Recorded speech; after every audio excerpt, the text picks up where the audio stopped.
So ఒక social మీడియాలో ఒక వీడియో ఇప్పుడు చాలా వైరల్ అవుతుంది. సో కింగ్ ఫిషర్ బీర్లు సో ఇప్పుడు ఏపీకి చేరుకున్నాయి. దీనికి సంబంధించి కింగ్ ఫిషర్ బీర్లు అందుబాటులోకి వచ్చాయి అని చెప్పేసి మొత్తం కూడా సోషల్ మీడియాలో ఈ వీడియో చక్కర్లు కొడుతూ వస్తుంది.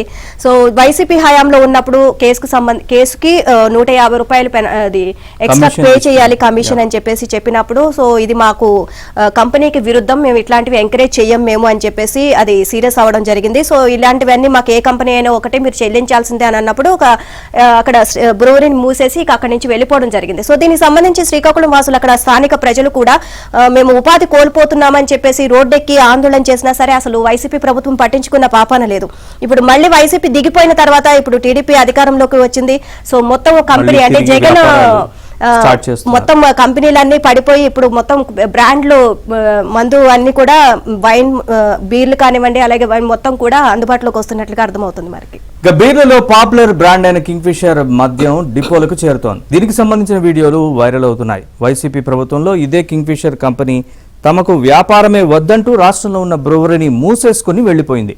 ఆ కంపెనీకి శ్రీకాకుళం జిల్లా రణస్థలంలో బ్రూవరీ ఉంది. జగన్ ప్రభుత్వంలోని పెద్దలు అన్ని కంపెనీల తరహాలోనే కేసుకు 150 కమిషన్ ఇవ్వాలని డిమాండ్ చేశారు. ఇది తమ కంపెనీ రూల్స్ కు విరుద్ధమని, తమ వ్యాపారం జాతీయ స్థాయిలో ఉందని, ఇలాంటివి తాము ప్రోత్సహించేది లేదని కింగ్ ఫిషర్ తేల్చి చెప్పింది. ఎంత పెద్ద కంపెనీ అయినా తమకు ఒక్కటేనని అప్పట్లో అధికారులు ఆర్డర్లు నిలిపివేశారు. అప్పటికే ఆర్డర్ ఇచ్చి డిపోలకు చేరిన మద్యాన్ని షాపులకు పంపకుండా నిల్వ ఉంచి 6 నెలల తర్వాత బహిరంగంగా వాటిని బుల్డోజర్లతో తొక్కించి ధ్వంసం చేశారు.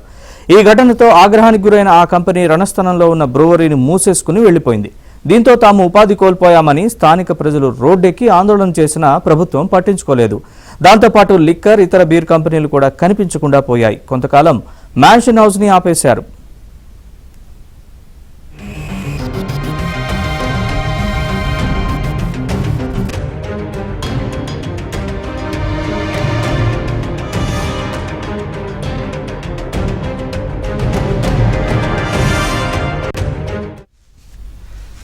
బ్లెండర్ స్ప్రైట్, రాయల్ స్టాగ్ లాంటి కంపెనీలు అడ్రస్ లేకుండా పోయాయి. దీనిపై వినియోగదారుల్లో చాలా వ్యతిరేకత వచ్చింది. ఇలా ఎందుకు చేయాల్సి వచ్చింది అనే దానిపై ప్రభుత్వం వింత సమాధానం చెప్పింది. ఆ బ్రాండ్లను వినియోగదారులు అడగట్లేదని, అందుకే ఆర్డర్ ఇవ్వట్లేదు అని వివరణ ఇచ్చింది. కానీ వాస్తవంగా జరిగింది ఏమిటి అంటే ఆ బ్రాండ్లను వినియోగదారులు అడిగినా షాపుల్లో కావాలని అమ్మలేదు. ఇలా ఇష్టారాజ్యంగా బ్రాండ్లు మాయం చేసిన ప్రభుత్వం చివరిలో కొంత మార్పులు చేసింది. ఎన్నికలు సమీపిస్తున్న తరుణంలో ఆపేసిన బ్రాండ్ల యాజమాన్యాలతో మాట్లాడి కొన్నిటిని వెనక్కి తీసుకొచ్చింది. అయితే ఆర్డర్లు మాత్రం తక్కువే ఇచ్చింది. కాగా ఇప్పుడు రూల్ ప్రకారం అందరికీ సమానంగా ఆర్డర్లు ఇస్తున్నారు. ఆయా కంపెనీల కెపాసిటీ, మార్కెట్లో వాటికున్న డిమాండ్ ఆధారంగా బ్రాండ్లను తీసుకుంటున్నారు.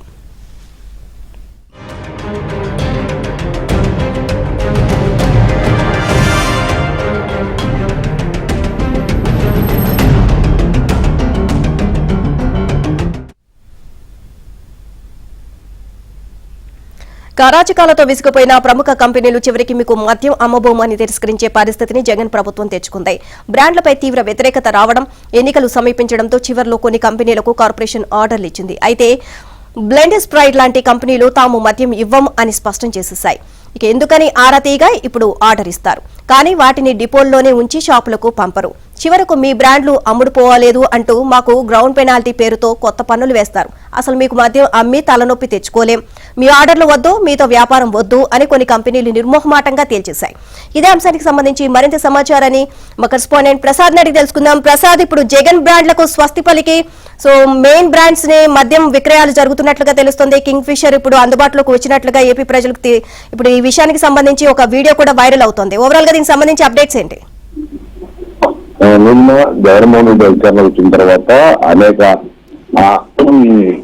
వ్యవస్థలకు సంబంధించి ఇష్టానుసారంగా వ్యవహరించారు. ప్రధానంగా మద్యపానం పూర్తిగా నిషేధిస్తామంటూ అంచెలంచెలుగా ఎన్నికల సమయానికి మద్యం అనేది లేకుండా చేస్తామని చెప్పిన జగన్మోహన్ రెడ్డి పూర్తిగా మద్యం లేకుండా చేయడం కాదు, ఉన్న బ్రాండ్ మొత్తాన్ని కూడా పూర్తిగా రద్దు చేసి తన సొంత బ్రాండ్లను మార్కెట్లో తీసుకొచ్చారు. ఇందుకోసం తన అనుయాయులను ప్రధానంగా కొంతమంది మంత్రులను కూడా ఏర్పాటు చేసుకుని నాసిరకం మద్యం తయారు చేసి తద్వారా వచ్చిన కోట్ల రూపాయలు దోచుకున్న పరిస్థితి.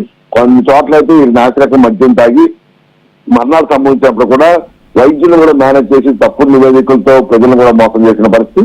దీనికి సంబంధించి తెలుగుదేశం పార్టీ, జనసేన, బీజేపీ అనేక రూపాయలు ఆందోళన చేసినప్పుడు కూడా ఈ బయట బ్రాండ్లు అన్ని దేశం మొత్తంలో అన్ని రాష్ట్రాల్లో ఒక రకమైన బ్రాండ్లు ఉంటే కేవలం ఒక ఆంధ్రప్రదేశ్ లో మాత్రం జే బ్రాండ్ అంటూ కొత్తగా తమ నాసిరకం బ్రాండ్ అమ్మకాలను పెట్టి రేట్లు కూడా ధరలు పెంచి పేదల జీవితాలతో ఒక విధంగా ఆడుకున్నారని చెప్పవచ్చు.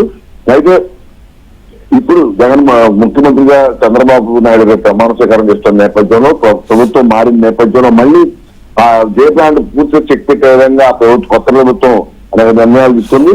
గతంలో ఏదైతే ఆ బ్రాండ్ గా చాలా మంది అవుతున్నాయో మద్యం బ్రాండ్ గా ఇతర రాష్ట్రాల్లో ఏ విధంగా అయితే ఇప్పటి వరకు అమ్మకాలు సాగిస్తున్నారో వాటిని మళ్ళీ ఇక్కడ అమ్మేందుకు కూడా ఏర్పాట్లు చేస్తున్నారు. జగన్మోహన్ రెడ్డి అరాచకాలకు వారికి ఆ కమిషన్లకు భయపడి చాలా బ్రాండ్లు కూడా ఆంధ్రప్రదేశ్ కి మద్యం సరఫరా చేయడానికే విముక్తి వ్యక్తం చేశాయి. కొన్ని బ్రాండ్లు పూర్తిగా ఆంధ్రప్రదేశ్ ఎటు ఖర్చులో కూడా మద్యం అమ్మకాలు సాగించాలని తేల్చి చెప్పిన పరిస్థితి.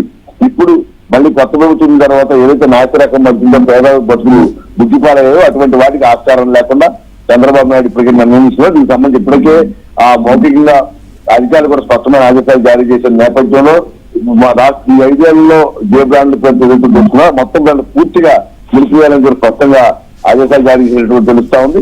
ఇక ఇతర రాష్ట్రాలు ఏదైతే బ్రాండెడ్ గా పేరుగాంచినారో ప్రధానంగా ఏ కంపెనీలు అయితే ప్రస్తావిస్తారో ప్రధానంగా వినిపిస్తారో వాటిని మాత్రమే అమ్మకాలు సాగించాలంటూ కూడా స్పష్టం చేస్తా ఉన్నారు. దీంతో ఇప్పటి వరకు వైసీపీ గ్యాంగ్ జే బ్రాండ్ తో దోచుకున్న సొమ్ములకు సంబంధించి అలాగే మధ్య లావాదేవీలకు సంబంధించి డిస్టరీ కంపెనీలకు సంబంధించిన ఏ విధంగా అనుమతులు ఇచ్చారనే అంశాలపై కూడా పూర్తిగా విచారణ చేపట్టారు. ఈ సంబంధించి బాధ్యులు ఎవరైతే వారిపై చర్యలు ఇచ్చిన విధంగా కొత్త ప్రభుత్వం అడుగులు వేసినట్టు కూడా మనకు కనిపిస్తుంది.